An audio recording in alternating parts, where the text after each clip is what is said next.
So now it's on. Now it's going. Now it's on. How do I turn on? Sweet. Okay, so I am live and I'm still. Where do I find the chat? I feel like an old It should person. be up in the comments. All right, no. We are You got live. It looks like we're live. When I see end broadcast on the corner of the screen, that's how I. Okay. That's the end button. That's like how you kill the broadcast. Okay, copy that. All right, So don't hit that button until we're done. Oh well, yeah. I'm going to, before we're gonna start when the chat gets a lot more louder. How do you? Huh? When the comments are coming up, you can click on each one.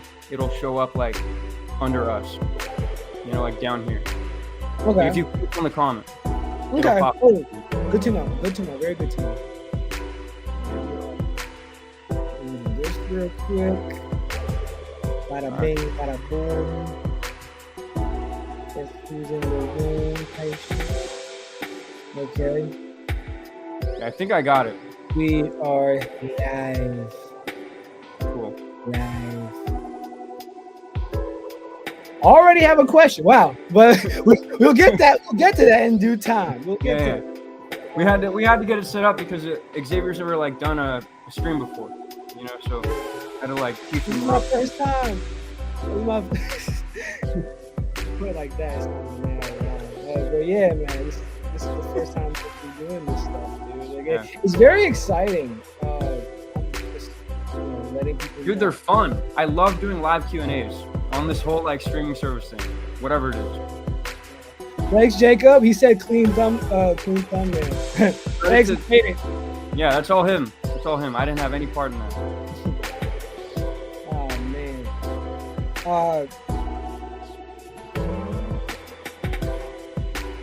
What's happening, y'all?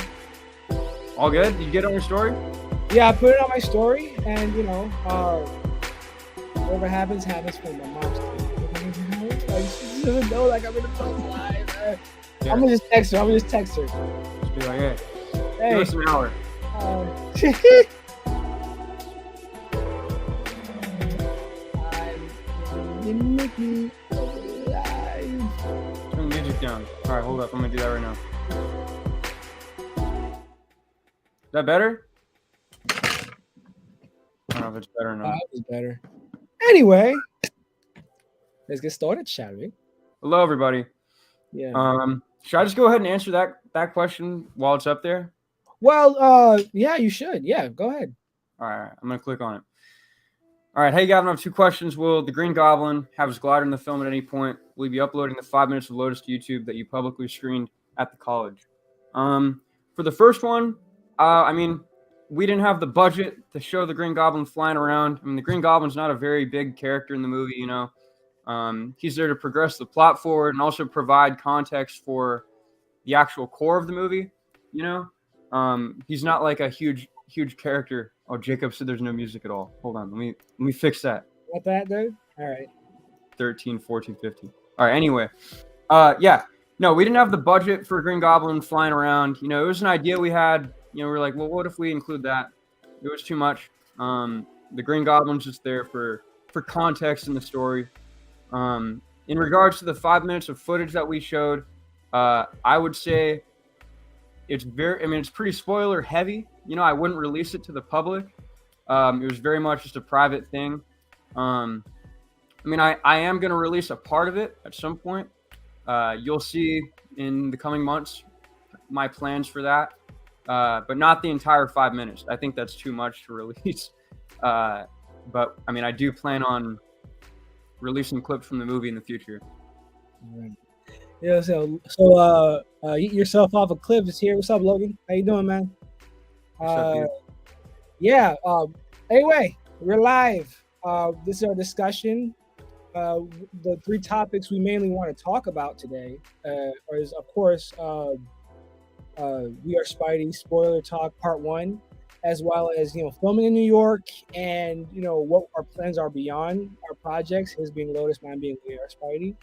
And if you wasn't aware, I am Amato Xavier Lambert. People call me Xavier, people call me Javi, whatever you want to call me. It's all good. And this is Gavin. Hello. I know since the last time we did a live stream, there's been a somewhat of a demand for us to do another one. And so, here we are. I knew like I wanted to make this a more common thing with me being on a live with like other artists and stuff like that. So I knew Gavin only made sense to be the first one I do this with. So I'm very happy to have him on, and like him answering that question, I kind of consider that our cold opening. Not the best way to start, I would say, but Yeah. we're adjusting right now. So anyway, ready to get started, bro? I'm ready. All right. So, as most of you know, I dropped part one 2 weeks ago. And I knew I wanted to have like a commentary and I talk about like part one and the details and the nuances that are involved. And Gavin was pretty much here to kind of offer another perspective. And since he's like the Spider-Man guy, I thought, who better to comment on this entire thing than him? Yeah, and I wanted to say, it's interesting because I obviously over the years was very like, I had such a defined perspective of Spider-Man, very tunnel vision. I was always talking about I don't like the multiverse, I don't like crossovers, I don't like this other, interdimensional stuff. And then I reached a point, whenever Lotus started, where I started to become more accepting of like these takes on Spider-Man, So like talking to me at this point is a lot better than talking to me like a few years ago when I was so like caught in like one perspective. Right. But I mean, I was very, very engaged by this take on Spider-Man. It's very different from most interpretations of Spider-Man, and it's different from how we talked about in the last stream how different Lotus and We Are Spidey are. Like they're almost like polar opposites. They still have like the passion at its core, and they still have care for the character, and they still have like, I mean, obviously similar themes. When you're doing Spider-Man, you've got to have the similar ideas, similar perspectives and themes. But we went about it in such different ways. Like you've got multiple Spider-Man characters. I mean, your Spider-Man is much younger. He's like just starting out. 19. In public. He's not, in my version, Spider-Man's 5 years in, very seasoned, very experienced.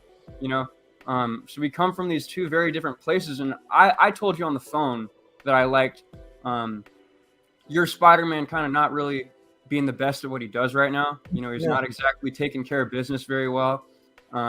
He's getting kind of humiliated by people like, what was the villain's name at the beginning? It was Frogman. I thought it was Frogman. But he's like getting humiliated by people like that. Like he's not doing a very good job. Which I really liked, and I liked that he actually felt pretty insecure about that. There were comedic moments that stemmed from it, but there were also dramatic moments that stemmed from it, which I liked the balance of. But I mean, what was your thought process behind that approach to Peter Parker in your world? It's funny because when I did NYC a couple years back, like I guess I didn't have much a broad enough idea for how my Peter differs from the rest.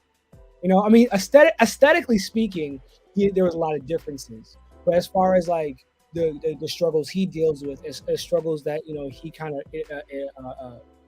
he has to like overcome, like it wasn't really click with me what his deal was at first. And so with We Are Spidey, especially when we talk about bringing like the other Spider-Man in, I was wondering, well, what's gonna be the thing that differentiates him? And not only that, what could also be something that could be a key, a critical plot point in his journey? And what if I kind of, again, coming off of NYC, what if I made it so like, okay, there are more superpowered beings that are in his domain now than there was in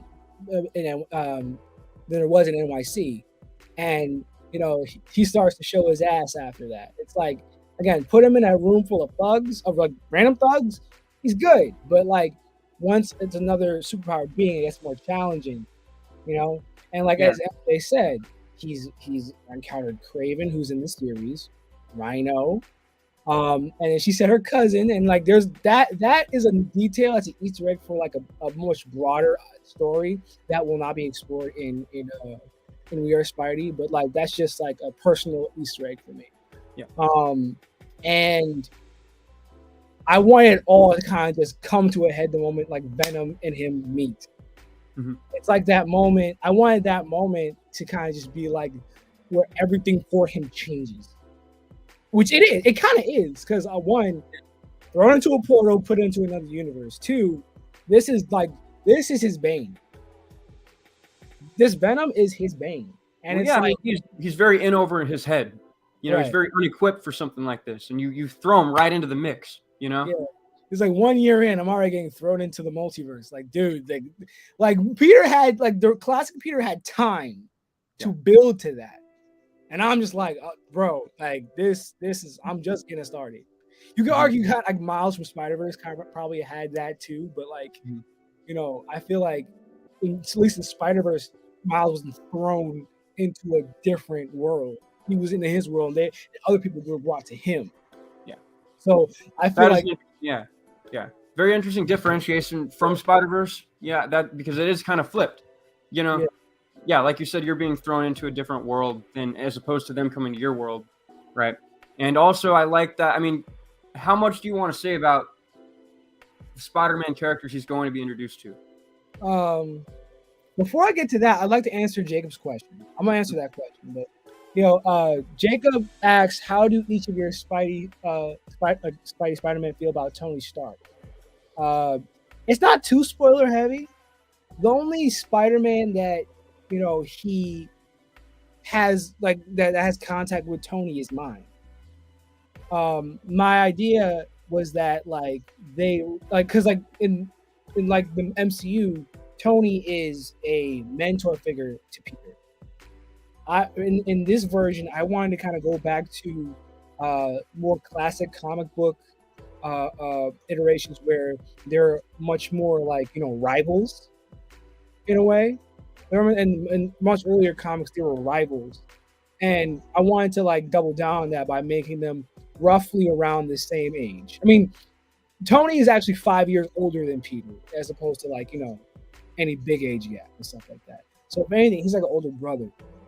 But I know like for me, I had this idea that before like, when they first met, there was probably this rivalry, but over time they gained a respect for each other, and that's why and like that respect, and even though like Tony played a hand in like doing what he did to Peter, uh, there was clearly a lot of like, oh no, what have I done this and that there. So like there was no malice intent with with Tony with what he did because again they have that friendship, they have that relationship.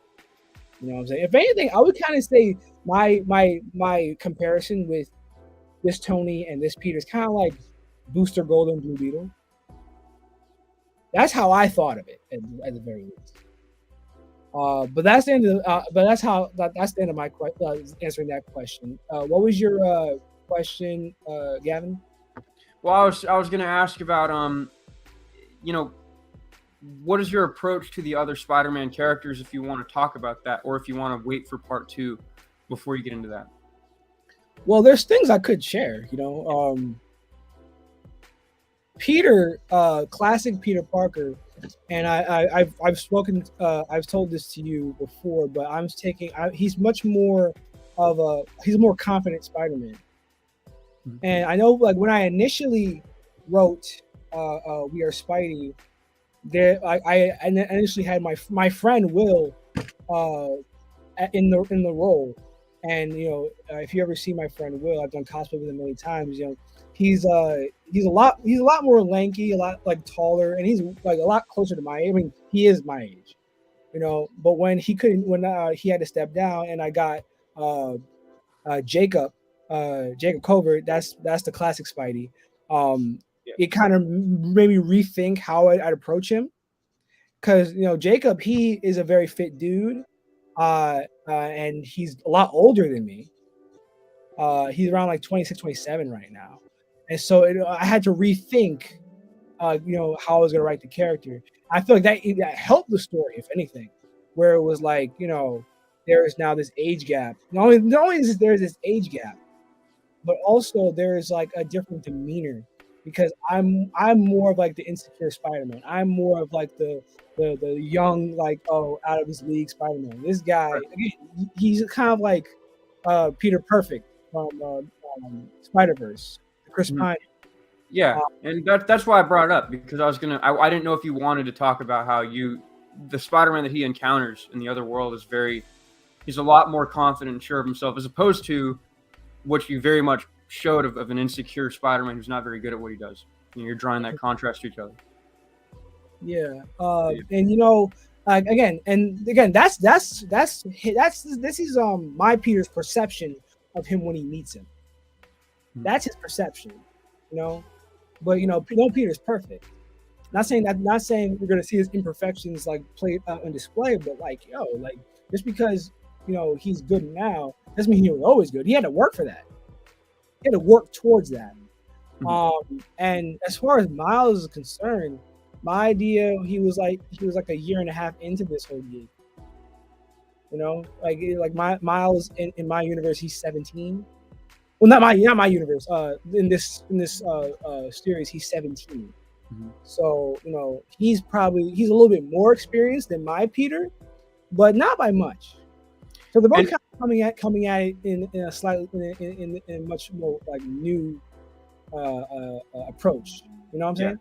And you're talking about the Miles who appears at the very end with 6 yes. Peter. Yeah. So what's interesting about that is that Spider-Man of that world has already mentored another younger Spider-Man coming to learn himself. So you're being thrown into the world of this Peter who's already kind of done this before.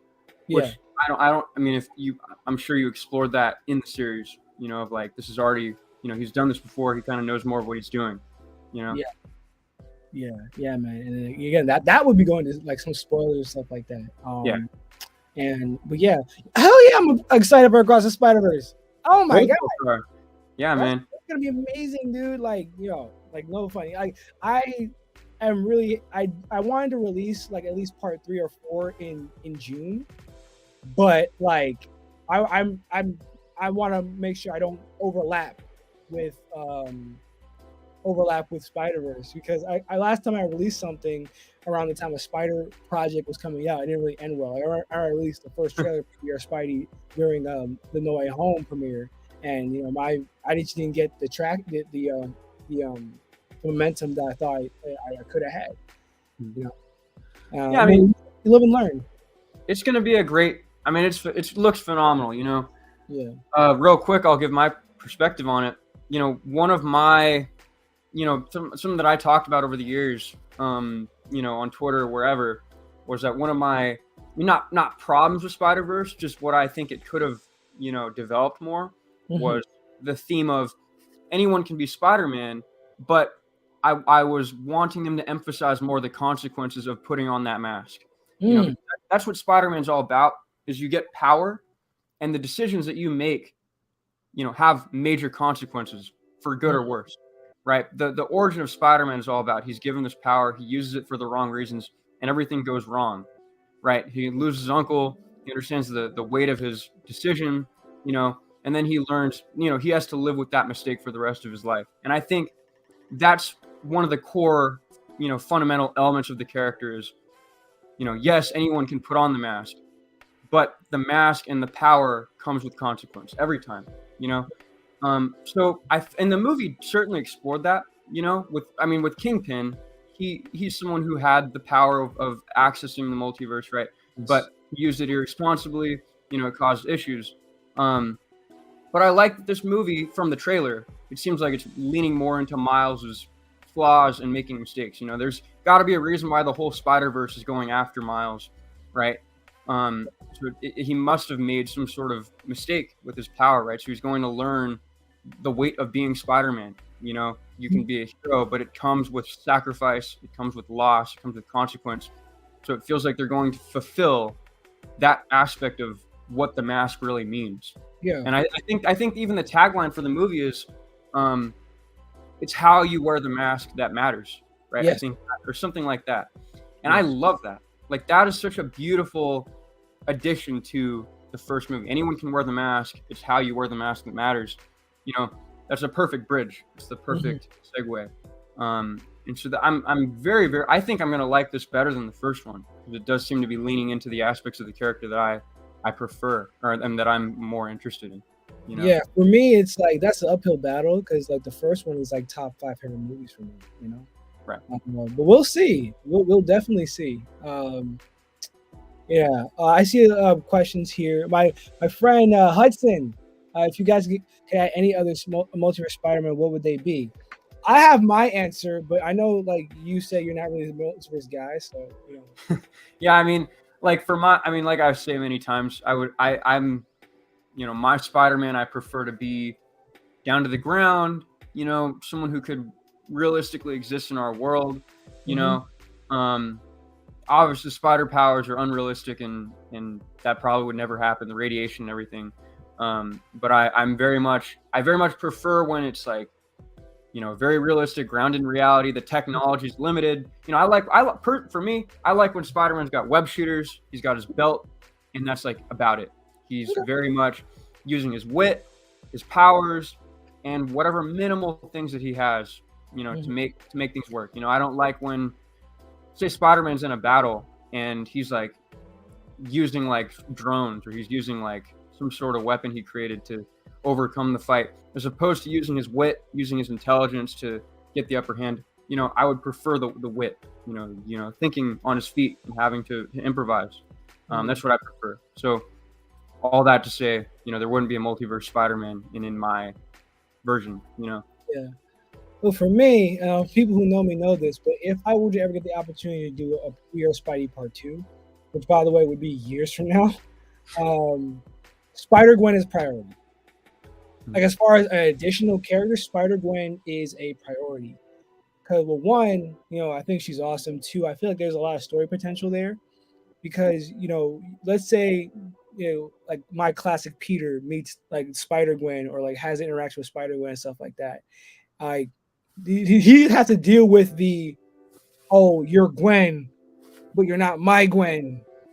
But like I get the same vibe from you, but you're not my Gwen. It's like that's a conflict. I feel like I wish the comics like utilize me.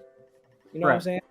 And I definitely think, I mean, I wouldn't say like that would be like the storyline, the big story, but you know, Spider-Gwen is definitely who I would add to this roster of characters.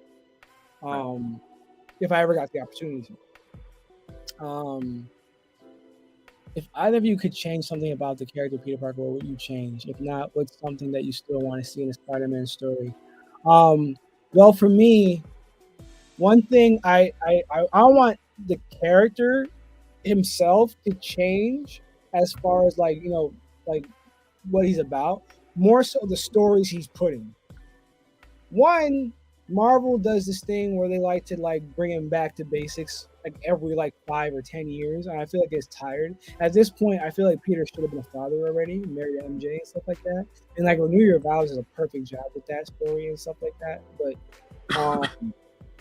you know, I feel like he's been very stagnant and has been like between 25 and 30 for about like 20 years from now. Long time.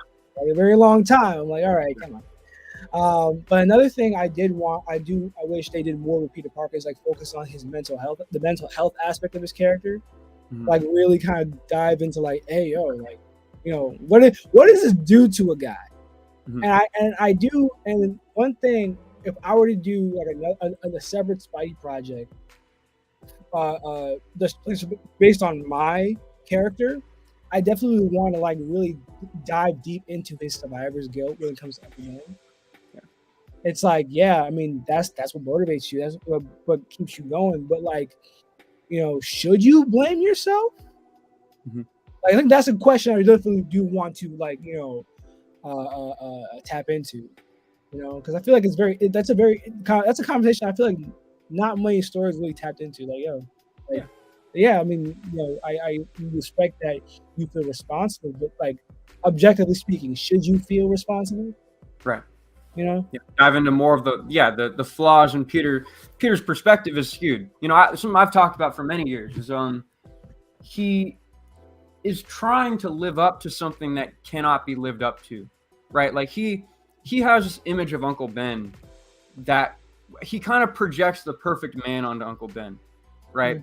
He projects on Uncle Ben what a person should be, a perfect person. He kind of I don't think he ever acknowledges Uncle Ben's flaws as a human being. You know, Uncle Ben is like the bar, right? And Peter's constantly trying to live up to that bar, but I think one of the elements of his character journey should be acknowledging that you cannot be a perfect man and you cannot fulfill that bar. You know, you can't live. We're all flawed. We all make mistakes. We all, you know, we're all gonna have guilt. We can't live up to. I mean, I feel like we all have that idea of like we were striving for perfection. We're trying to be the best people we can be, and that can be a motivation for us, but it could also be extremely demotivating when we cannot. We're continually raising it. You know, we could. I mean, that's part of the fundamentals of Lotus is Peter not acknowledging the good that he's done. You know, he's hyper focused on. I allowed Uncle Ben to die. I allowed Gwen Stacy to die. I allowed Captain Stacy to die. He's hyper focused on his mistakes, but he's not acknowledging that he saved thousands of lives, thousands of people, prevented all this tragedy, but he's not acknowledging of that because he's constantly focusing on what he did wrong. He wants to strive to be the best, you know, and like you cannot. I feel like that, and that's relatable for anybody, you know, me, you. Of like focusing on our mistakes. We did this wrong. We did this wrong. We did this wrong. We allowed to weigh us down every day to where we become blind to any good we've done. And that goes for, you know, anything. I don't think anybody can not relate to that, you know? Absolutely. I mean, you know, most people can focus on, but I wanted to also answer the question of what I would change. Yes. I agree with what you said. I wouldn't change anything about the fundamentals of Peter Parker as a character. If I wanted to change them, then I wouldn't have him as my favorite character of all time, you know. But I mean, obviously I would make changes to the modern kind of take on him. Yeah. Right? Like I think they've taken the character and taken him in a direction that is disagreeable to me on what I would want to see from him, you know. And I mean, I would say the past, like ever since Civil War, I would change a lot of things that they've done with him. You know? Like random, like around One More Day, like that. Yeah, that whole time period where the character was becoming very commercialized. You know, the Raimi trilogy, not blaming the Raimi trilogy, but it put him on such a high, like the superhero. And that's not to say in the 90s he wasn't massive, right? But the Raimi trilogy kind of kicked him into. Yeah, he was like, I mean, I remember as a kid, you could not go anywhere without seeing Spider-Man, right? He was such a commercial character to where when it becomes like that, you start to lose the fundamentals of him. You know, I think one of my perspectives that I've had is things like the clones, the symbiotes, the Spider-Verse. They're all variations of the Spider-Man design. And the Spider-Man design is so marketable and it's so easy to sell, where you're creating all these alternative takes on his physical appearance, right, and how he looks in terms of the costume, to where they hyper focus on those storylines because they make so much money. You know, people see a new Spider-Man costume and they go right to it. And they've acknowledged that. Like Dan Slott knew new Spider-Man costumes sell. There was a new Spider-Man costume introduced in like every storyline that he wrote. You know, there's a big time suit, ends of the Earth suit.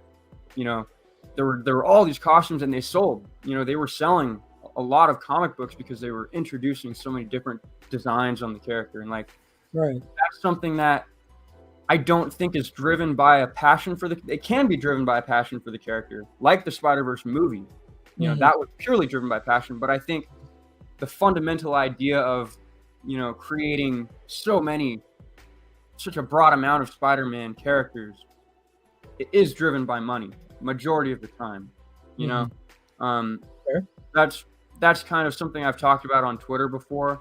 You know, I think one of the downfalls of the character, there isn't a downfall of the character. He's one of the most famous characters of all time. He's never going to fizzle out. But in terms of, you know, my disappointment is how popular and famous he is. That can be a positive and a negative, right? I agree. So that was my long answer to that. That's a good answer, you know. Great answer. Kind of, I'll talk. What are some favorite films from last year? Want to go? Want to take a stab at it?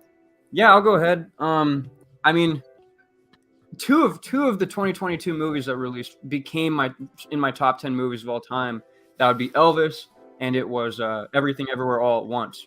Elvis. Elvis, I loved, man. It was, holy crap. I mean, I'm biased because Baz Luhrmann is one of my favorite directors He's of all great. time.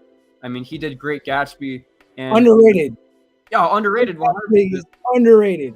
Yeah, As well as the book too. So the- I feel like he did a great job. the book is I think he did a phenomenal adaptation of the book. A lot of people critique his adaptation of the book, but you know, I grew up with my mom's favorite book of all time is The Great Gatsby. And she taught that to me growing up. Even when I was like 7 or 8, I didn't understand a word of the book, but she'd play the audio in the car when we were driving, like the audio reading of the book. I think it was by Jake Gyllenhaal. Jake Gyllenhaal did an audio of the book. And I would listen to that in the car, and as I got older, I was able to understand, you know, the book more. And she taught it to me. You know, she's an AP Lang teacher, so she taught that book in her class, and so she was able to you know, we would go through the book and circle words, you know, circle the language, connect what it meant. You know, each page was analyzed by both of us. And when the movie came around, I remember she was so beyond excited for it, and she absolutely loved it. And I'm gonna agree with her. You know, she taught me her interpretation of the book, so obviously I'm going to be kind of tunnel minded in that. You know, my interpretation is the exact same as hers, and it's her favorite movie of all time, I believe, or one of her favorite movies of all time, and I agree with her. You know, it's such a beautiful film. I think Baz Luhrmann, one of his strengths is he takes the strengths of the film medium, right? I think when we're doing the film medium, the visual element is why we're making the movie. It's what the adaptation is.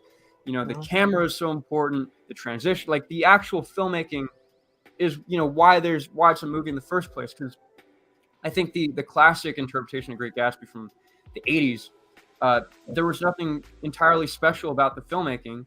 And so there was no real point in making that adaptation because they didn't embrace the medium.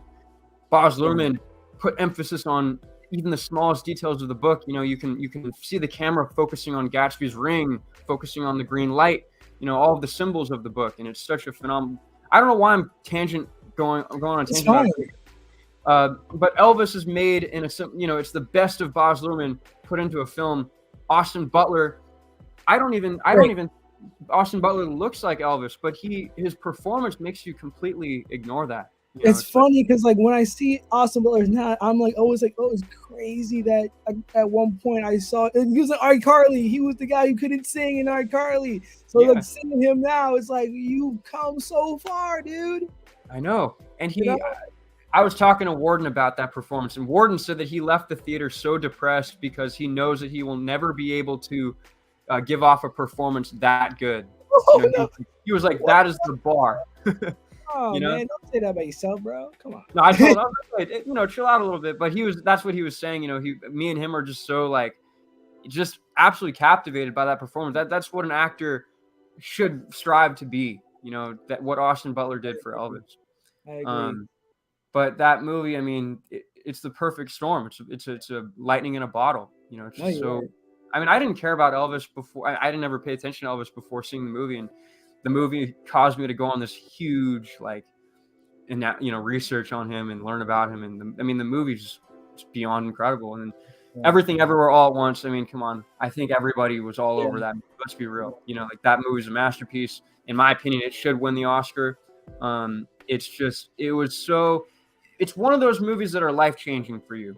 You know, like you watch the movie and you're so captivated by it and so impacted by it that you actually change the way that you go about your life. That's my goal as a filmmaker, is to make a story like that where you are actually changed by what you watch in some way. You're impacted by it in some way. Like I walked out of that movie and I was like, my perspective on the world is now different because of what this film conveyed to me. Right. You know, what the argument that this movie made on philosophy on the world. You know, that movie's all about optimistic nihilism. You know, it's that nothing matters, but that's why everything is so important, because there is an end. You know, we're not going to be here forever. We're not immortal. So we have to value the people around us, because that's all we have for a limited amount of time. You know, we're all connected, and our loved ones, it's not about trying to be live a grand life or live something that is memorable. It's about just embracing the people close to us, and spending as much time with them as we can, because it's finite. It's going to end one day. Everything's going to end one day. I mean, people have different perspectives on death and what the end entails, of course, which that's a whole other thing. But I mean, that movie just, yeah, I've based a lot of my philosophies off of what I learned from that movie. And it's created a lot of reflection for me. What about you? Of course, the usual Top Gun Maverick. Top Gun Maverick. This movie, Rise of the Teenage Mutant Ninja Turtles. I talked about how I'm a Ninja Turtles fan before. That movie went a little bit too hard for me. I'm like, yo, like, first off, like, I like the show it's based off of, but I never loved it. And like the movie alone kind of like exceeded almost every other turtle interpretation that came before. Yeah. Like, with the exception of the first movie, and maybe the 2003 cartoon, but I would say the Rise Ninja Turtles movie is the second best Ninja Turtles movie. I'll go that far and say that. Wakanda Forever. That's one of my favorites. Just because of how much Black Panther means to me, how much Chadwick means to me, and stuff like that, and how it impacted me. The Batman. It's the Batman. Yeah. So yeah. Also, I watched this a couple weeks in December. Spirited with Will Ferrell and Ryan Reynolds was great. I didn't catch that one. Yeah, I thought it was great. I like Christmas movies. That was great. And the Matilda movie musical, like that one was really good. And it definitely does its own thing. It's more based on the musical than the original movie. But yeah, it does a lot of things. I'm just like, yo, this is solid. Yeah, I mean, I watched Matilda, I read Matilda in like 3rd or 4th grade. I think it's a mandate for us to read that book in the country. I don't know. But I remember watching, there was a movie about it before, right? I loved it. Yeah. And the DeVito one. Yeah, but I haven't seen the musical yet. Oh. I haven't seen about the movie was my first exposure to the music and stuff like that. So yeah, I thought that was really good. And then I could go on about some of the animated movies that I watched last year. I really liked Lightyear. I know a lot of people didn't love it. I don't think I watched it. I had a lot of fun with Lightyear. And was it the best? No, but I feel like there was a lot to a lot to love about that movie personally. Yeah, and also I feel like Doctor Strange: The Multiverse of Madness deserves more love than it gets. I agree. Yeah, I'm gonna just leave it at that. Yeah. I don't really understand this guy's question about Fast X and stuff like that. I don't get that. I love Star Wars. Yeah, this question. Yeah. I don't know. I personally don't know who Fast X is. That's if a you villain. Can come back and elaborate, that'd be great. Thank you, Jacob. But there was this one question. Yeah. Do you like Star Wars? I love Star Wars. The original trilogy is, probably the greatest trilogy of all time. I remember in preparation for the drop of part 1, I was watching the Star Wars documentary. I forgot what it was called, Empire something, but like it was basically showcased what George had to go through to kind of get those movies out. Yeah. And I noticed a lot of parallels between his journey and mine. Not the exact same, but very similar journeys between George and mine. And the way I'm releasing these parts, it's almost like each part is its own, the episode. It's almost like part 1 is New Hope, part 2 will be Empire. Not saying that, just as far as like releases go, and that's all going to be this year. Yeah. So like I'm ready to kind of drop this and kind of take on whatever showing this to the world brings me. I want merch for that. But I love Star Wars. And Mandalorian is probably the best Star Wars thing since the original trilogy, in my opinion. Yeah, Star Wars is such a classic formula. I feel like you watch the Star Wars trilogy and you're like, that's a movie trilogy. You know, that's how it should be. I always think about how interesting it would be for those movies to come a little bit later, like during when the Lord of the Rings was made, the original trilogy for that. Because I'm like, I mean, Star Wars kickstarted so many technical achievements for movie making. You know, like in the 70s, nobody had ever seen anything like that before. It would be so interesting to see that story told in a more. I don't want to reboot. I'm not saying at all I want to reboot, but I'm just saying like I always think about if it was made with like the Lord of the Rings type budget and type like filmmaking development. I always think about how interesting that'd be. But I love Star Wars. You know. Yeah. Star Wars is one of those things where it really does not need a reboot. It's never. Yeah, because there's so much other stories you can tell within that world. But yeah, funny enough, one thing that my dad said really kind of made me feel good is that like he was like, "Yo, your Venom, there's a lot of similarities to Darth Vader." Which I felt good about. He was like, "Well, one because of how the voice and the breathing and just the presence." That was probably like the only similarities he found, but like that meant a lot to me. Like they're both like tall, dark, and terrifying. So. Vader's the villain, like he's my favorite villain of all time. Like that's what you strive for. You want like Darth Vader's the peak of any movie villain. You're right. Okay, so would either We Are Spidey 2 or Lotus feature some more obscure characters like Stiltman, Jane Marigolies, or Big Wheel?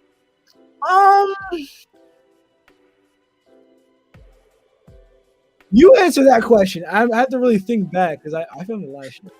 I mean, I can't say much beyond wait for Lotus. That's all I can say.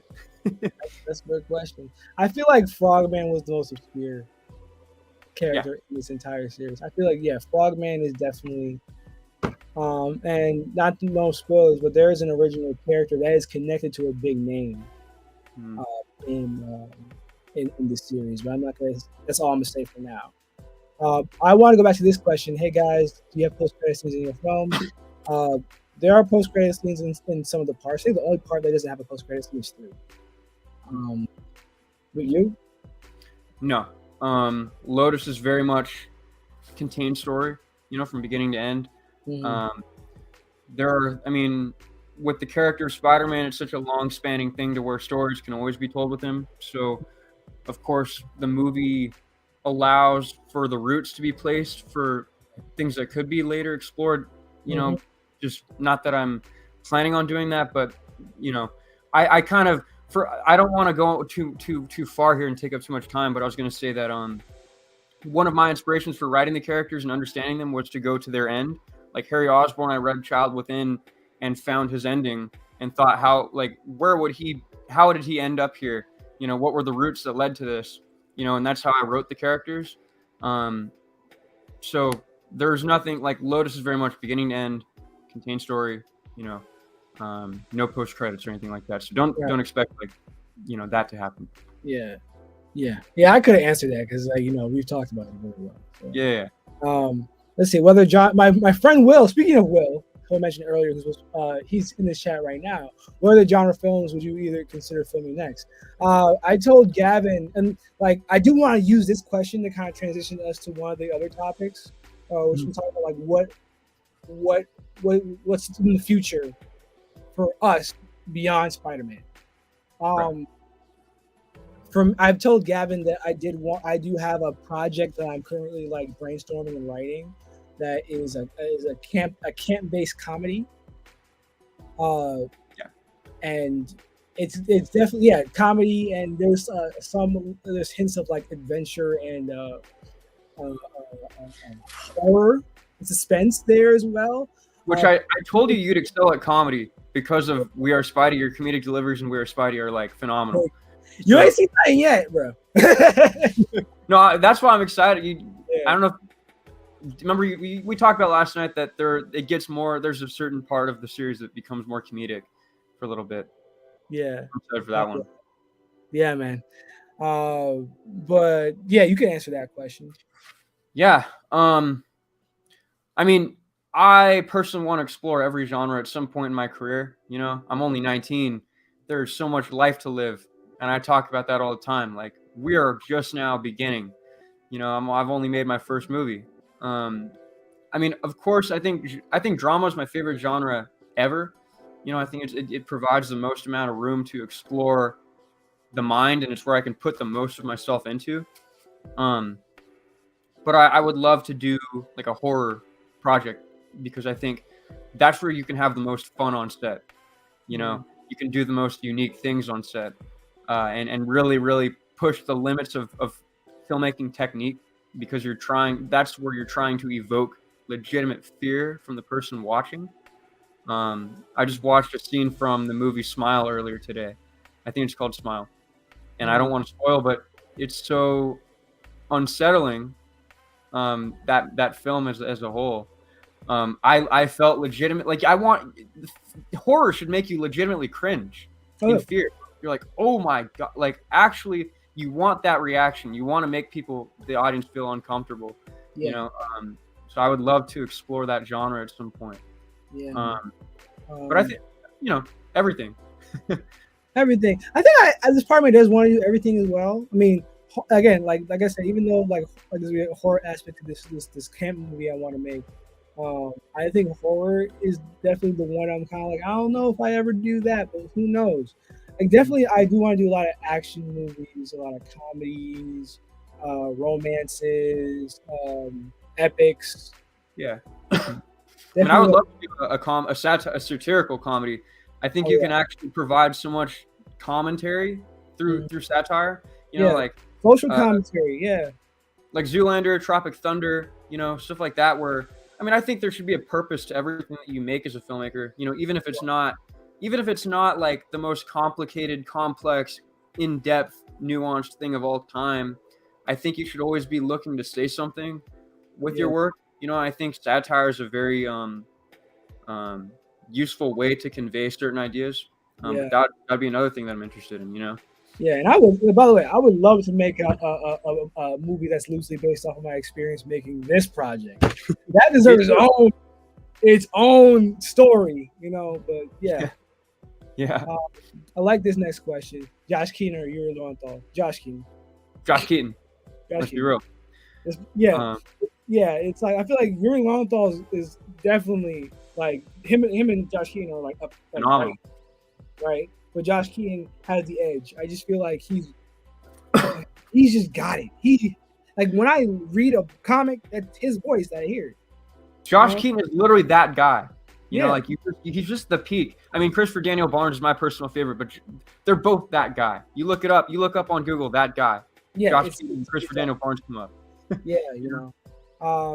We'll see about that. Did you see the Batman? If so, what did you think about it? Cinematography, everything worked.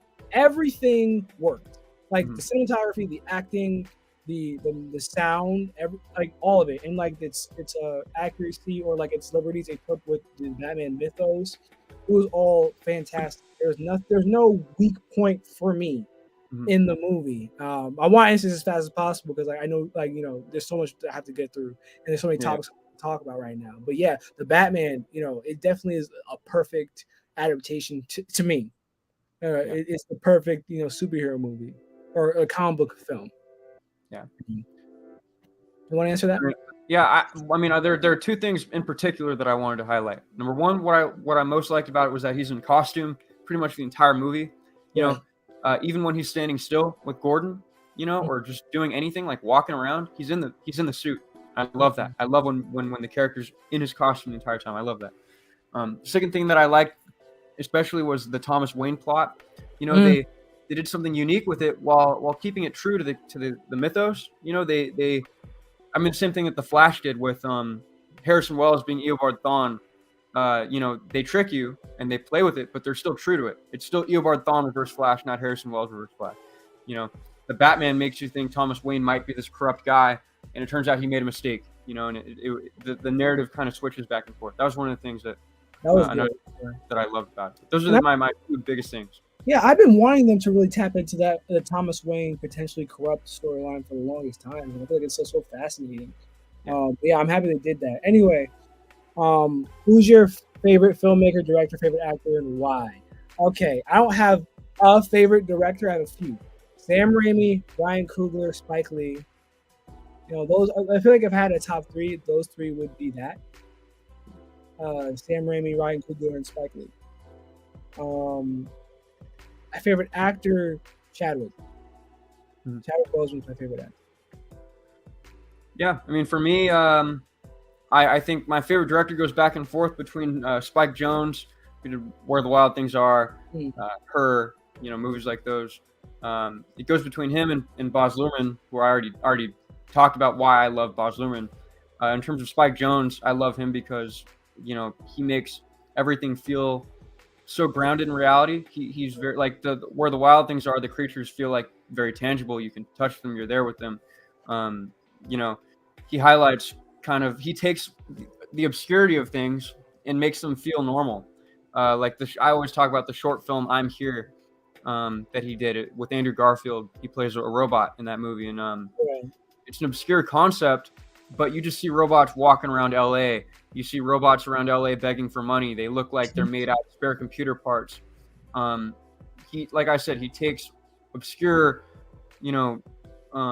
abstract concepts and makes them feel like they're right here with us. And that should be my approach to any narrative. I want to make it feel like this could be real. We could touch this. We could be part of this. This could happen,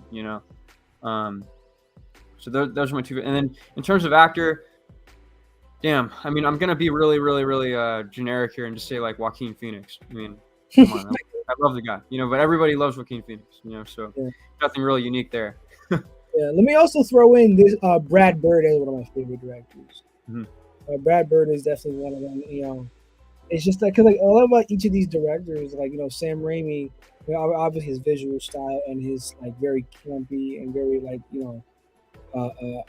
fun, the very fun yet very like melancholy nature to his films and stuff like that. Specifically, like his comic book films, of course.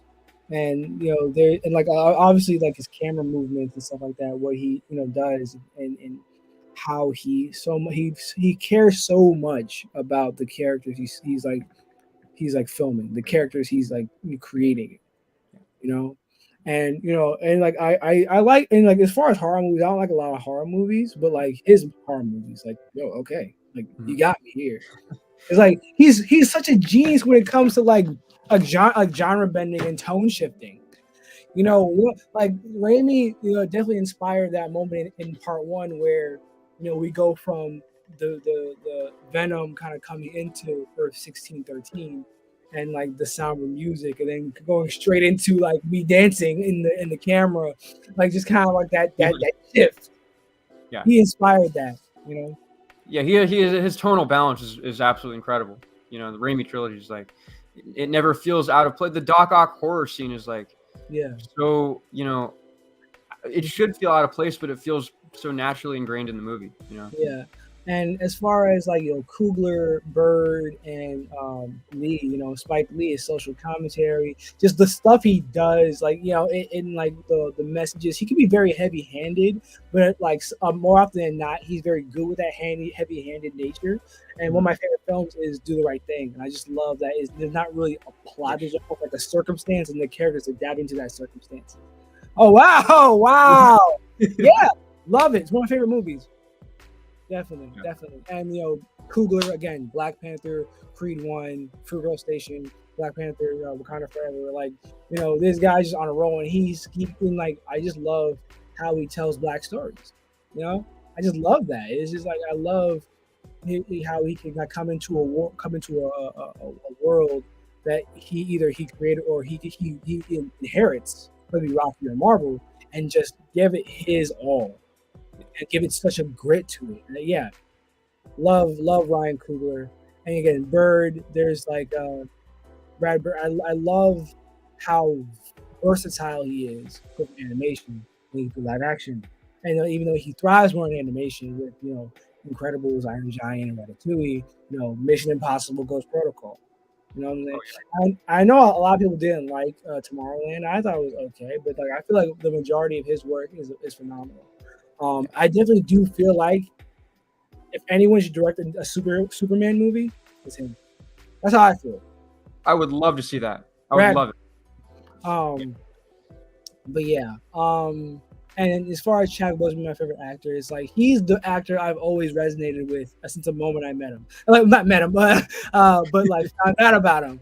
I remember I first watched him in 42, which is also one of my favorite movies, 42. And like that's where I became like, yo, I like this guy. And then when he got casted as Black Panther, I was like, perfect. And like he was always someone I resonated with. Funny, my coworker always tells me, "Oh, yo, you kind of look like Chadwick Boseman, bro." I'm like, I don't really see that. I can see it. You know, I understand where people are coming from. Yeah. But I don't see it personally. But yeah, I love Chadwick Boseman. Was heartbroken when he passed. You know, I think Wakanda Forever did a great job with honoring him. And yeah, I have a video on my YouTube channel called "Thank You, Chadwick." You know, because he meant so much to me. And like as far as like how I carry myself, he played a huge part of that. And I remember when he was announced to be in Civil War back in 2016 when Marvel had that panel, back in 2015, I believe. It was 2014. 2014. Oh my gosh, time has flown by. Yeah, it was 2014. But I remember when they did that, they had Robert Downey Jr. come up, they had Chris Evans come up, and the crowd was already super loud for the announcement of Civil War. And then they announced Chadwick Boseman as Black Panther, and he came up and you go and watch that video, and it's chills every time. It's like that was the best announcement that day. I mean, the Civil War was great, but knowing I was getting Black Panther and Chadwick as Black Panther, oh my god! And just like they revealed his suit too. And oh my god, his Civil War suit is probably his best suit. The best suit. I like the solo movie suit and I like that. But I think the Black Panther first was way better. If I keep talking about Chadwick, but tear up. Either films have and credits. We already answered that. What's your favorite Spider-Man villain? Funny enough, like up until like I was like 14 or 15, I would have said Venom. And it's funny because he's the main villain in my story. Yeah. But it's actually not Venom. It's Goblin. It's Green Goblin. You know, I just feel like that should be. Yeah, Green Goblin, and just my favorite portrayal of a Spider-Man villain is Defoe. He's my favorite Spider-Man villain, like in any movie or anything. Like Defoe. He like Spider-Man. Like first Spider-Man was one of the first movies I ever watched. I didn't know crazy until I watched this man. You know what I'm saying? He was my exposure to a psychopath. Yeah. Not everyone really has that. And it's like, I know most people say, Doc Ock is the best villain out of that trilogy. It's almost like in No Way Home, like Defoe was like, saw like that response. He was like, no, I got to remind people who started this shit. Yeah. I got to remind people I'm that guy. I still prefer Molina's Doc Ock in terms of live action Spider-Man. Defoe's up there for sure. Like, there's no denying that he was a phenomenal villain. What about you? In terms of my favorite Spider-Man villains, it'd be Harry Osborn would be my favorite, which that's been very apparent in like any Spider-Man thing that I've done. I just think the concept of, Harry came from this rich, privileged lifeline, right? And he never got to really understand what it's like to live life as a normal human being. A lot of social traits were missed out on because he never had to work for anything entirely. Everything was kind of handed to him, which makes it difficult to empathize with people like Peter Parker, who came from this lower middle class family. He had to work for things. He had to, make ends meet with whatever he could. They're struggling to pay the bills, and they become best friends from these two different backgrounds, and then they go in polar opposite paths because of their upbringing. I think the concept of upbringing, of what we learn growing up, of what we're instilled by, of the people who raise us. Harry Osborn's raised by Norman Osborn, who has this kind of skewed perspective of the world, of like, very selfish point of view, not selfless at all, great responsibility. Great power, great opportunity. You use your power to boost yourself up is what Norman Osborn taught. And then Uncle Ben instilled the value in Peter that, no, when we have power, we help the people around us. We boost everyone up, not just ourselves. So you take the spawn of Uncle Ben, spawn of Norman Osborn, these two fathers, and then their sons, come together and they clash, and that morality that is instilled in them. You've got Peter battling with what he was taught growing up, and you've got Harry battling what he was taught growing up, and they come into this clash, and that's what I love, that element. And then you add the friendship, the tragedy of the friendship on top of that, of them losing that connection with each other. Icing on the cake. You can't get better than that. I feel you, man. And again, like if you watch NYC, Harry's very prominent in Spidey NYC, and I didn't have the resources to really tap into all that, but those are things I did want to tap into. And like once we get off this live, I definitely want to tell you story ideas I've had for Harry Osborn and stuff like that. 100%. But yeah, man, we'll just kind of keep it going. I will say this: like, the reason why Venom isn't my favorite anymore is I just feel like I only really liked him in relation to Spider-Man. Because like I feel like Venom has kind of become his own thing, and that's fine. But for me, I feel like anytime he's with Spider-Man, I care. Other than that, like if he's on his own, I don't really care as much. That makes sense. Yeah, Robert Mercado, that's my guy. He has a cameo in part 1 and part 2. He was in the post-credit scene. He was one of the pedestrians. And his cameo was expanded in part 2. Like, he's a very funny guy. I love him. He said, "Can't wait to watch full episode." Like, thanks, man. Will I see Iceman and Firestar variants team up with your Spidey? That'd be nice. that show from the 80s. Yeah. Spider-Man's Amazing Friends. I loved that growing up. Yeah. Let's see, what else? If you could pick any of your friends to play a Marvel role, what would it be? What would they play and why? Will wants me to say, like, this is my friend Will, right? He wants me to cast him as something right now. I know there's because like I said, I casted him as Peter Parker initially, and he wasn't able to do it. And like again, and I do want to do something with Will. Yeah, I haven't decided what that thing is yet. My initial response would be Peter Parker, but again, I don't know what else I would get him. But I feel like every friend I wanted to cast in We Are Spidey was like the role I wanted for them, they got. Like Sean, who plays Tony, I wanted him for Tony, so we got Tony. That's what I was gonna say too. That was gonna be my answer. Yeah, like Chrissy, I wanted her for MJ, she got MJ. My friend Karina, I got her as the voice of Pepper in another character, and she got the voice of Pepper in another character. My friend Jacob, not the Spider-Man, because I got him off backstage, but Jacob, who was J. Jonah Jameson, I wanted him to come back from NYC, and he came back. So everyone who I wanted, I got, which is very rare. You have to cherish that, by the way. Oh yeah, and Adante, yeah, I wanted Adante to play Miles, and he got to play Miles. Like, yeah, you have to cherish the fact that, hey, I got everyone I want.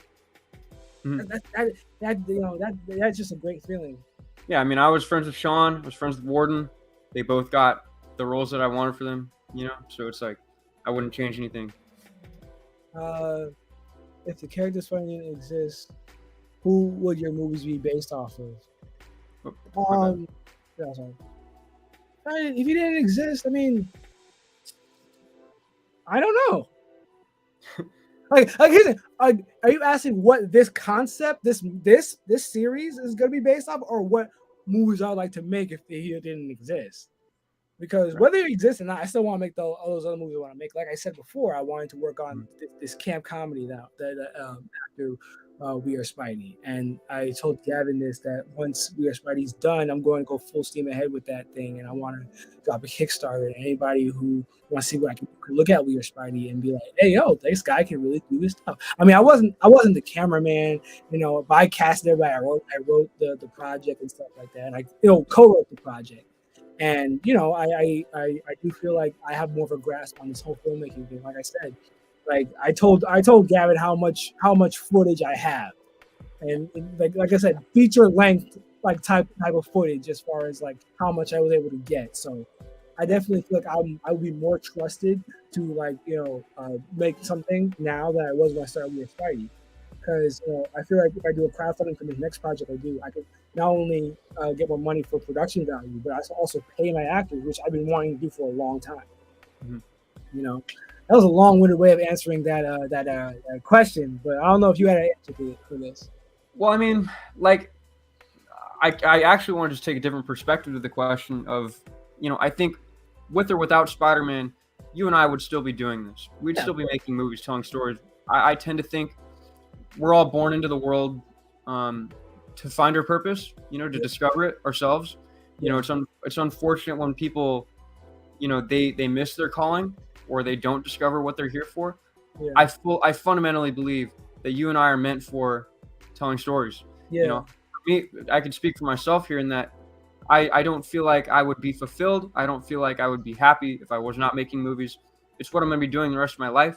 That's ingrained in me. So Right. whether Spider-Man was there or not, I would find a different path, and it wouldn't. I would find my way, and you would too. Like it's it's kind of like we have to do this. It's already inside us. We're meant to do it. That's just how it goes. I would argue Superman is more important as far as my want to do film. Superman was more important than Spider-Man, because here's the thing: I didn't get into film until I watched a documentary about how they made Superman 77, or what do you call it, 77, 78? 77.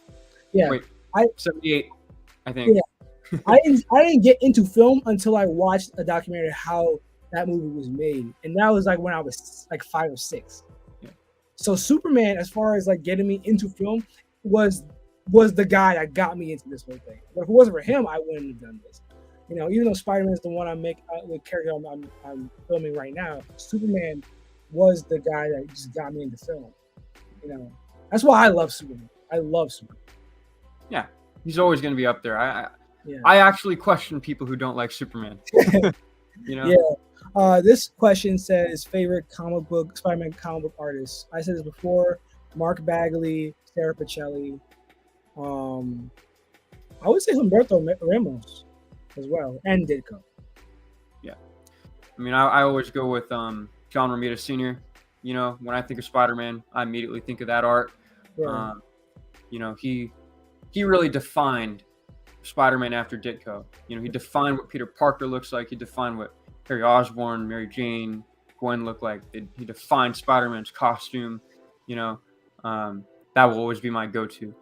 Mm-hmm. Yeah, man, and I would also like to throw Ryan Otley in that hat as well. Like his recent run, and the art that was really great. Mm-hmm. I would say anybody. Oh, and anytime Alex Ross gets to draw Spider-Man, like yeah. Well, come on, that's yeah. Yeah, of course. Like the Spider-Man design for me. Yeah, TASM 1 or a 2 suit. TASM 2 suit for the aesthetic, but TASM 1 suit for like its importance in the story. Mm-hmm. Because I feel like looks wise, of course, the TASM 2 suit is like the two are say it's even better than the Raimi suit. I disagree, but it's up there. But I feel like the TASM 1 suit, I feel like it made him more unique as a Spider-Man. Yeah, I mean, yeah. For me, like over the years, I honestly might prefer the TASM 1 suit, and that's very unique opinion. But for me, it's all about the vibes, like the aesthetic of what I'm watching. Like for people like the characters, I don't really value visual accuracy that much. It's about how they make me feel. If I see them and they make me feel like I'm looking at the character, that's all that matters to me. Whether they like Austin Butler, he doesn't, in my opinion, doesn't look very much like Elvis, but you look at him perform, you feel Elvis. So when it comes to that design of Spider-Man, the TASM 1 suit's it's got more of the angry slanted eyes. It's kind of darker. Aesthetically, it makes me feel like more of the Spider-Man that I like from the comics, as opposed to the TASM 2 suit's brighter, more lighthearted, more like the ultimate Spider-Man design. The vibes are different for me, so I prefer the first suit. I think at this point in my life, I prefer the first one. Yeah, and Bagley, I would say is my number 1, and Pichelli being my number 2, just because the my favorite Spider-Man run is the Ultimate one. That's the run for me, and I just love what he does with it. Uh, Jacob said right here, Black Panther should have gotten a cap at some point. He meant cape. Huh? A He cape. meant cape, yeah. Oh, yes, I agree. Anyway, here's the thing. I argue that the Black Panther suit with the golden lace, personally, is much better than the silver lace. No, I agree. I think, dude, the cape would have looked so fucking cool. That would Like, oh my god, it would have looked so cool. that would. But I mean, hopefully, like the Shuri version gets the cape at some point. I You know, agree. I'm gonna make Chameleon one of your favorite villains. Chameleon's awesome. Chameleon is awesome. But yeah. be very excited for that Chameleon. Like, I Yeah, know what's coming. They're making Spider-Man alone, right? They are, and I've talked to I'm really Bennett. excited for that, man. I'll tell you right now, his version of Chameleon is phenomenal. Like everything that he's told me about his approach to Spider-Man, Chameleon stands out to me the most.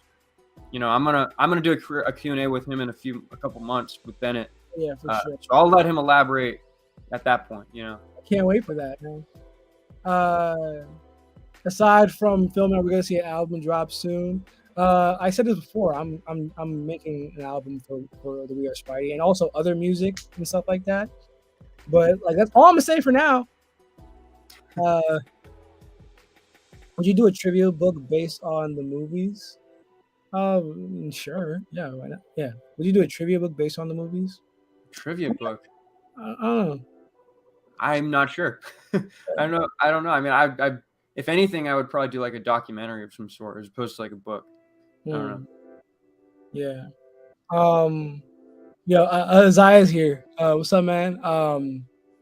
Hey, favorite Smallville season? I need to rewatch Smallville, but I really love season 10. Yeah, I would say probably 2 or 3 would be my favorite. You know, I like the earlier days of Smallville, but season 10 has some of my favorite moments. You know, the homecoming episode when he's with Brainiac and looking at the past and future. You know, the finale, one of my favorite finales ever. You know, so, yeah. I was a little mixed on how they did Darkseid, but great finale. I really wish they had a different approach to like writing wise. There's absolutely nothing wrong with it. It's just they were obviously restricted by budget, so they had to make him. That's what I was gonna say. Yeah, which is unfortunate, but I mean, I have no problem with that script. That script is incredible. You know. If you could own any props used in the Spider-Man films, what would it be? Give me the Raimi suit, damn it! Probably the 1 and 2. The Spider-Man 2. That Raimi suit, I want it. That's the peak. Yeah, no, the Spider-Man 2 suit's like phenomenal. It's the peak suit. Yeah, I mean, in terms of props, I mean, I really like the TASM 1 web shooter. I think that thing looks so sick. Okay. I don't know. I mean, the easy answer would be a suit, but I mean, a prop, I would say like beyond any costume would be the web shooter from the first Amazing Spider-Man. Okay. Will came up with another question. If you make a DC film, what character would it be centered around, and what would it be about? Go and answer that. For me, it would be the Flash. You know, in middle school, I got very involved in that. I mean, the show was at its peak when I was maybe 12 or 13. You know, that was, I think, season 2 when I got into the show. And from the show, I got into the comics. And I've loved the Flash ever since then. You know, I've kind of come out of touch with him over the years. But I'm still like pretty knowledgeable about his entire mythos, his entire character. You know, especially love his villains. You know, Hunter Zolomon, Eobard Thawne. There's so much I would love to do with them. So honestly, I mean, it'd probably be Reverse Flash. I would love to tell a story of Reverse Flash. But yeah, go ahead. You know, for me, like, you know, I've always wanted to make a Batman film. I always wanted to make a Batman movie. And also Flash, Wally West preferably. Wally West, that's my guy. I would love to play Wally West in a movie. Would love to play Wally West. Yeah. What else?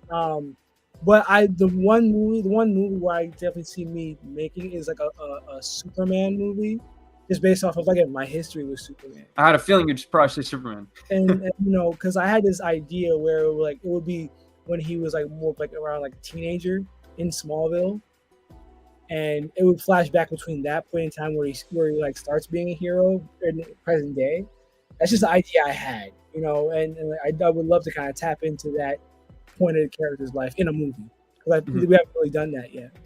Yeah. Did you shoot your films digitally? Yes, we did. Yeah. I would love to shoot on film one day, but too expensive for now and too difficult to work with. I'm still a beginner, you know, all things considered, I'm still a beginner. So for now, digital. Yeah. But yeah. Oh, my cousin, Sander. I joined late, but I love the film y'all made. And I appreciate the hard work y'all put in. Well, he didn't release his yet, bro. But I know you saw mine because after that you hit me up like, yo, that was so fire, bro. Thanks, man. Love you, bro. Say hi to auntie and uncle. I think he's in the. I think right now he's out of state right now. I think he's at Army base right now. Well, no, he's in the Navy. He's in the Navy base. Okay. So I like I love my cousin. He actually has a cameo in Your Spidey as well. I was able to get him. In part 1 or later on? Later on. Okay. Yeah. My cousin's like my biggest supporter, and I love it. I think we went into all the questions in the chat. By the way, I'm so happy the chat was so lively. Yeah. This person just asked, "Would you sign petition for the next Spider-Man 3?" Honestly, I love Andrew Garfield. I love Spider-Man 1. But do we need Spider-Man 3? That's the question. I mean, it depends on like the story, like always, you know? Like I think the ideas that Sony had for Amazing Spider-Man 3, from what I read, not the biggest fan of. No. I prefer a much different story for Andrew Spider-Man. So it all falls on what the story would be for me, you know? Yeah, and the main thing, I feel like if they do Spider-Man 3, I'd definitely like them to do like a Spider-Man Blue type story, where it's like we go back in time to like those points with Gwen, those moments we didn't see with them. I go back and forth. That'd be awesome. I feel like that would work. Well, a lot of time passed between 1 and 2. There's room to explore. Yeah. Yeah. Isaiah asks, armored bats or jumpsuit bat. It depends on what the aesthetic of the film or the show or the comic that they're going for. Yeah. Because I will. Yeah. Or sorry, no, you go ahead. And then I won't put an armored Batman in the Adam West universe. I wouldn't put a spandex Batman in the Nolan universe. So it's like it really depends on the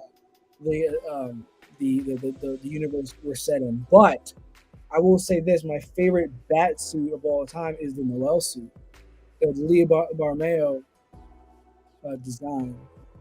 Oh, I think I know what you're talking about. Yeah, it was the first skin you get, I believe, in Arkham Origins. Okay, yeah. So, I like that suit. That one's sick. Yeah, I mean, for me, my ideal Batman suit would be the armor underneath cloth. Like the Ben Affleck.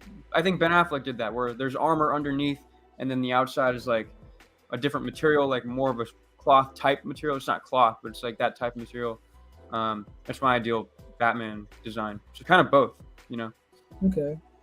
Awesome. What were your thoughts on No Way Home? I mean, I feel like at this point, we've both kind of been very vocal about our thoughts on No Way Home. For me, it's the best Tom Holland Spider-Man movie.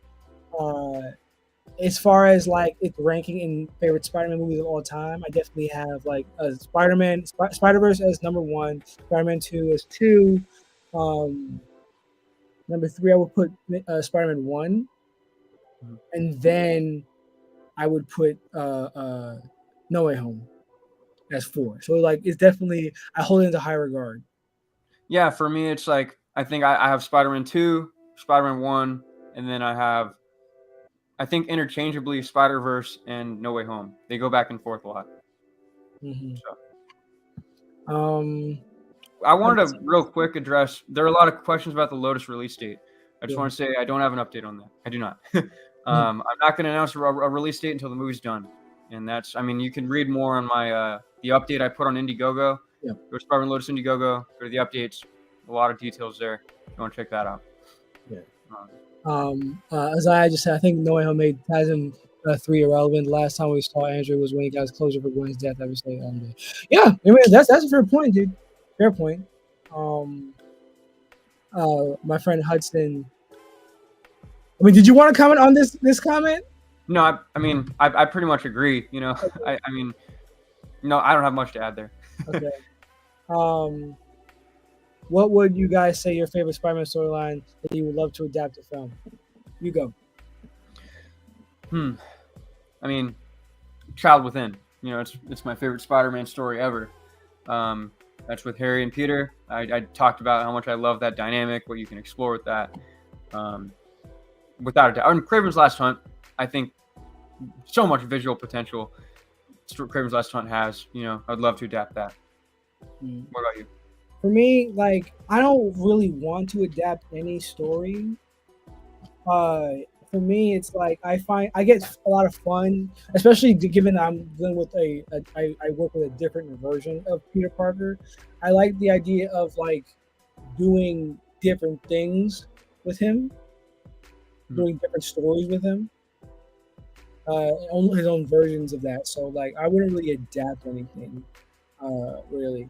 I mean, the most and like this whole Spider-Verse thing, We Are Spidey. That's probably the closest of an adaptation. Even then, the story itself is like very original. I mean, it pulls from Spider-Verse. It pulls from some of Zdarsky's run where Peter met a younger Peter and stuff like that. It pulls from Spider-Man, Bendis. It pulls a lot from Bendis. I'll tell you that.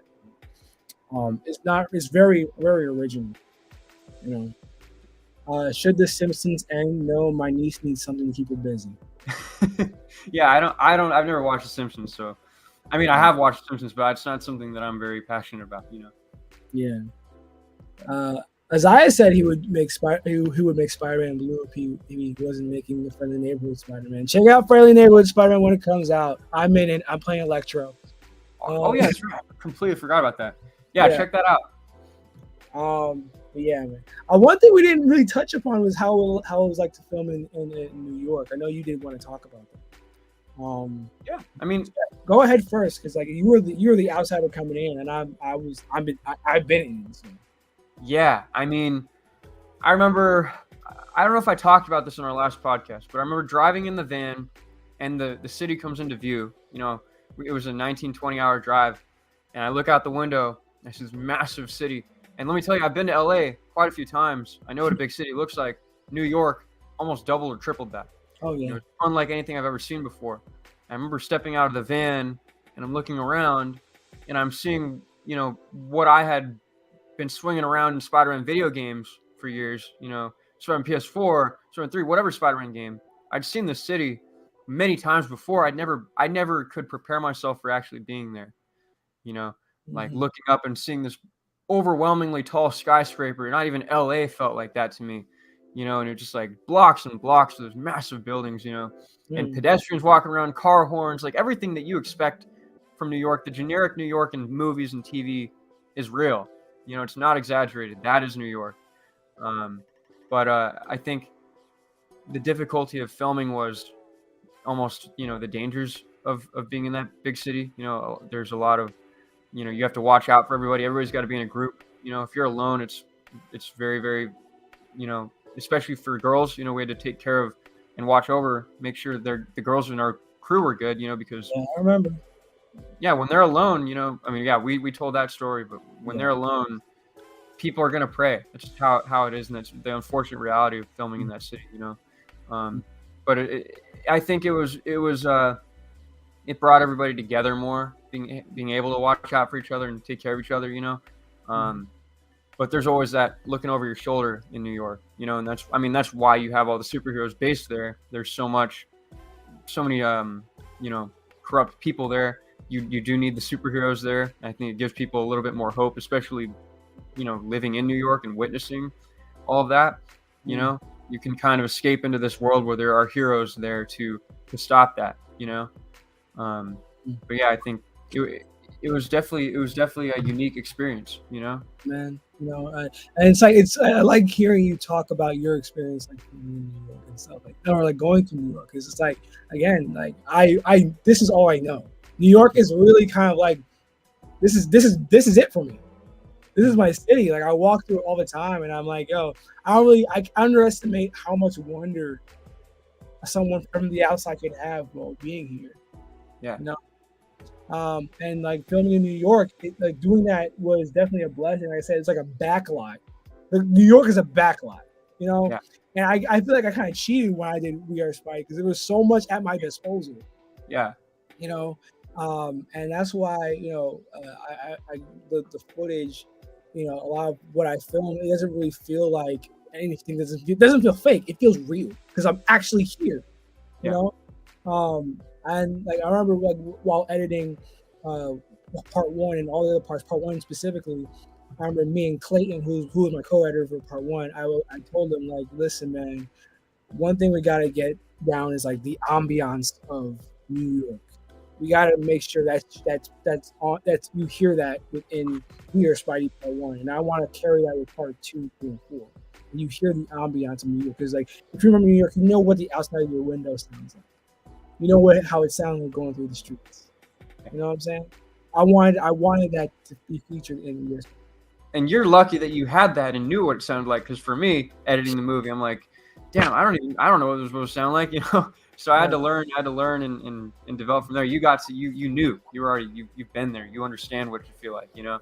Yeah, but no, it was great. And yeah, you have so much talent in New York. So like when I had a casting call for extras, like I put it up on backstage and boom, I had a good amount of people. You know, that's when I met Robert, who I shouted out earlier. You know. Yeah, we're very lucky to live where we live. You know, like me living an hour out of LA. You know, people come here to act all the time. There's so much talent there. New York, people love being in. I mean, I feel like people who are artists are drawn to places like LA and New York. You know, there's so much going on. I feel like we're kind of obsessed with the, you know, that atmosphere of like just loud and active and alive. You know, I think the liveliness of New York is, you know, draws people like us. So. Yeah, we're lucky. We're very lucky. As I said, if and hopefully when I make a Batman film, I'll definitely film in Brooklyn. Bro, cast me as the Joker. Oh my God, you'd kill it. Yeah, get me as the Joker, man. Like, I would love to play the Joker. I'm imagining it right now. Like that actually worked very well. Thank you. Would you call the live action films the SCM? Sure. I don't know what that would stand for. Spider-Man. Yeah. Oh, I guess Spider-Man Cinematic Universe. I mean, SCM. So I don't know what the M means. Oh, Spider-Man Cinematic Multiverse, maybe. Okay. I think that's probably it. That's not bad. Sure. Yeah. It's a nightmare filming in the cold, and that's why I hadn't really filmed anything new lately. You know something? When I did NYC, that was a big like obstacle because like there was a whole fight scene in NYC that I filmed in the cold. And it was cold as shit, and it was too much. Thankfully, most of We Are Spidey was filmed in the spring and summer. So, well, I mean, that comes with its own difficulty, though. Filming in the heat of New York. I'd rather deal with the heat. I mean, personally, I much prefer winter because you could look actually pretty badass when you're filming. You could do all these layers and like come up with some cool looks. In the summer, you're like just dying the whole time. There's only New York winter. Is a different story. That's true.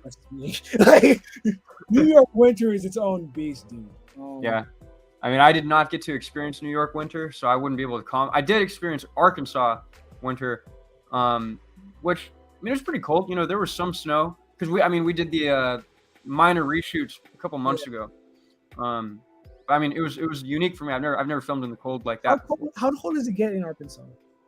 I mean, Warden told me right before I flew in like November, he was in the negatives, like below zero, which was interesting. You know, I don't live in a place like that. You know, I can go up to the mountains, you know, about 30 minutes away to an hour away, and I know that type of temperature, but I've never grown up in that. You know, it's snowed one time in my area in my whole life. Yeah, like because like you know sometimes we do go into the negatives, but more often than not we kind of range between 20 degrees and like 40 degrees around this time and stuff like that. But yeah, I'm mainly just kind of staying inside and waiting for the summer so I can pop, like spring and summer so I can pop out. Dude, it's gonna be 8. As I just said, dude, it's gonna be 8 degrees next weekend, and Holy crap. that's unfortunate. That's I'm staying home. I can't even imagine that, dude. Yeah, dude. Is it snowing in New York right now? Huh? Is it snowing in New York right now? It snowed like yesterday, and I remember the day before, but it's not snowing in this moment. No. Gotcha. Okay. Hold on. Hudson asks this question: are you excited for Apple TV's upcoming show, City on Fire, aka Brass Tactics? Let me tell you about that. That is actually a show that I was an extra on twice. Really? And that's how I met Hudson. So that's why he's putting it here. So it's like, yes, I'm excited. You met him on set? I met him on set. I'm like, Okay. yeah, I'm excited. I'm excited to see us, Hudson. That's cool. But yeah, man. Nice.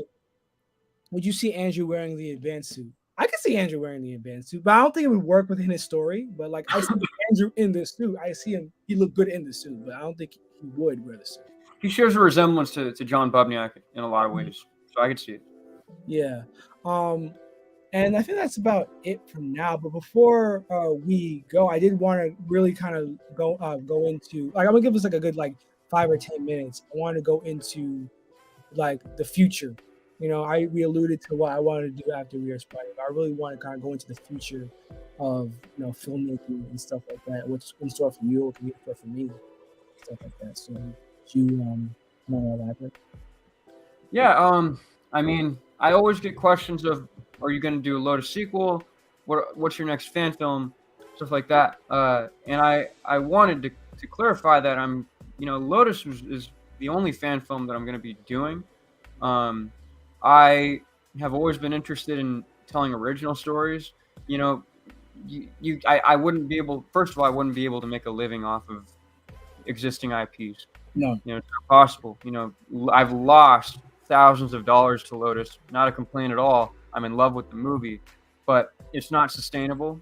And I think there will always be self-funding in movie making. You're always going to have to be putting your own money and losing to it. But it cannot be pure, like you're not gaining any money at all. And not to say that it's about. I never will ever say that it's about the money, right? But you do need to survive, right? So, I was only interested in doing Lotus because I've always described it as, my whole life, I've wanted to make movies. I wanted to make a Spider-Man movie, tell a Spider-Man story. This is me. I told you yesterday on the phone. It's like wrapping up a gift, putting and giving it to Spider-Man, putting it behind me, right? And it's not about forgetting Spider-Man. It's not about leaving him behind. It's like I just said leaving him behind. I didn't mean it like that. I meant moving on with my life. Maybe taking Spider-Man with me in my wherever I go, but it won't be an emphasis in my career. I'm going to be telling my own stories. I'm going to be branching out to other things. Lotus exists because I had to do it. It was, something that was inside me that I had to do. You feel that draw to do it, and that'll be, there are original projects that I feel that same kind of attraction to, so I plan on, of course, working with Xavier on, original movies. If you guys watched We Are Spidey, you will see how phenomenal of an actor he is. It would be honestly a phenomenal experience to be working with him on any movie, on any story. So I 100% plan on working with him. There are other people that I've met through Lotus that I would love to work. I fully plan on collaborating with. It's about bringing together the most talented people and telling the best story you can through that. Lotus was, I met the most talented people I know through Lotus, whether it be music composers, whether it be CGI artists, whether it be, actors, and any of the above, talented artists in general. I plan on bringing all of them with me wherever I go, whatever I make. They're going to be right there with me, right? So that's kind of the approach. That's where I'm going from here. So if you want to go ahead and talk about where you're going. Yeah, man. I mentioned this project I'm working on, this camp comedy. How I want to do a Kickstarter, not crowdfunding, not necessarily Kickstarter, crowdfunding for it in the future. I want to use We Are Spidey's opportunity to kind of like show people what I can do. I may also, I will also want to work on a proof of concept for this film. I do want to film it next year. I really do. That's something want to delve into. As much as I love Spider-Man, like Gavin said, there's so much I really want to do. And this project, maybe on this project was a matter of circumstance. I honestly did not want to be this long, but since it is, I'm gonna still give it my all, my best. But Yeah. I definitely at this point, I wish I was doing more original work, and I do want to. That's why I want to do after Real Spidey is done, just to sustain not only myself but the people that are involved. Because if I do this crowdfunding, the main priority for me would be to try to pay my actors, because I know I understand the frustration of not getting paid for your work. And I admire everybody, and I happy for everybody who helped me out. But I do want to get to the point where I could pay my actors and stuff like that. And there's so much, and then beyond even that project, there's so much I want to do, as an original storyteller. It's like as I'm working on Weird Spidey, I'm thinking of original stories left and right. But as far as my future with Spidey, again, it'd be years before I would work on another Spidey project. Probably like 2 or 3 years. I work on another Spidey project with fan film. The only other IP that I want to make a fan film out of is Power Rangers. A lot of Power Rangers fan films out there. Yeah. But Spidey, I feel like I would revisit that like further down the line. I want to focus on original content. I want to focus on really building the Real Champ Studios brand. Mm-hmm. That's what I want to do. And if Weird Spidey could kind of bring an audience, bring eyes into it, that'd be great. And then after that, I could really find my base in that. That'd be awesome. And there's that level of it goes without saying that we will lose a massive portion of our audience. Absolutely. Going forward, I acknowledge that Lotus is big because of Spider-Man. Yeah. I'm not gonna, and I won't say that I didn't contribute. I didn't do things that allowed it to grow as big as it did. I'm not gonna take away any credit from either myself or anybody who worked on the movie. But I acknowledge that its success is reliant on the character of Spider-Man. Yes. Right? So going forward, right, and it's like going forward, people probably aren't going to care very much, or there will be a lot of people who don't really care much about where I go from here. But like I've said from the very beginning, I'm not in this for attention or clout or whatever. I will always stick with if Lotus gets 100 views, it doesn't change whether I view it as a success or not. I don't base it on that. I made the movie, I finished the movie, and I love the movie. That's success in my eyes. If everybody hates the movie and it's like a disappointment for people, I'm not gonna feel like a failure. Finishing the movie how I want it to be is my success. Going forward, being able to continue making movies, whether I have an audience or not, that's my view of success. I've grown to a place where public perception of me, doesn't contribute to how I'm feeling in my day-to-day life, right? Like I mentioned before that I'm mentally at the best point of my entire life right now, and nobody can steal that away from me. It can't be taken away because it's internal, right? So, I feel good about the future. I feel optimistic about the future.